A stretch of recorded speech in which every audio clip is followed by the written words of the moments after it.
ஆனாம்பா வழக்கம் போல் வாக்கிங்க்கு பார்க் போக கிளம்பியாச்சு. போயிட்டு ஒரு 3 ரவுண்டு கம்ப்ளீட் பண்ணிட்டு அங்கேருந்து கிளம்பிட்டோம். பரவாயில்ல, இந்த காமெடி வேறு பார்த்தேன், இஎம்ஐ பெயிண்டிங் கீப் டிஸ்டன்ஸ்னு. அப்புறம் ஒரு மாவு பாக்கெட் வாங்கிட்டு வந்து காலைல 2 தோசை ஊற்றி சாப்பிட்டு ஆஃபீஸுக்கு அப்படியே கிளம்பியாச்சு. டக்குன்னு காற்று கிளம்பி வண்டி எடுத்துகிட்டு டக்குன்னு ஆஃபீஸ் பக்கம் போயிட்டோம். இன்றைக்கி கொஞ்சம் டஸ்ட்லாம் கம்மியாக அந்த மாதிரி இருந்துச்சு, ஏன்னா மழை தூரி இருந்துச்சு.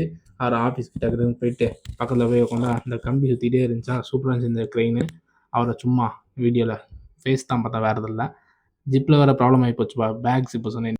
அப்புறம் நான் மதியானம் சாப்பாடு டைம் வந்துச்சு, சாப்பிட்டு முடிச்சுட்டு கை கழுவ போனால் அங்கே அவ்வளோ கூட்டம் இருக்குது. ஏன்னா ஒரே நேரத்தில் தான் வந்துட்டாங்க. நீயாச்சும் வர தம்பி சும்மா இருப்பா எடுக்காதுன்னாரு. அவர் ஒரு கேமரா எடுத்துகிட்டு சாயந்தரம் மழை வந்துச்சு காய்ஸ். இன்றைக்கி அந்த தத்துவம் என்னென்னா, வேடிக்கை பார்க்குறப்ப மழை அழகாக தான் இருக்கும், ஆனால் அது நினைக்கிறப்ப தான் தெரியும் எவ்வளோ நினைஞ்சிருக்கும் அப்படின்னு. அது மாதிரி தான் வாழ்க்கை. அவங்க வாழ்க்கையை வாழ்கிறது கஷ்டம், அடுத்தவங்க மாதிரி வேடிக்கை பார்க்குறது ஈஸி. ஸோ அதனால் அடுத்தவங்க சொல்கிறத கேட்காதீங்க, உங்கள் வாழ்க்கை நீங்கள் வாங்க. இதை பாருங்களேன், லைட்டு நடந்தால் மட்டும்தான் எரியும், சுவிட்ச் போட ஆஃப் பண்ண தேவையே இல்லை. அப்புறம் லிஃப்ட்டை பிடிச்சி டக்குன்னு வெளியே போய் பார்த்தா மழை அப்பயும் தூடி தான் இருந்துச்சு. சரி, அதோட வண்டி எடுத்துகிட்டு திருப்பி நைட்டுக்குமா போயிட்டோம். எதுக்கு கேட்குறீங்களா, நம்ம ஜியோ வந்து சூப்பராக ஒரு டிஷ் செய்யணும்னு சொன்னாப்ல. ஜியோவரும் சிவாவரும் சேர்ந்து இட்லியும் பன்னீர் பட்டர் மசாலா இருந்தாங்க.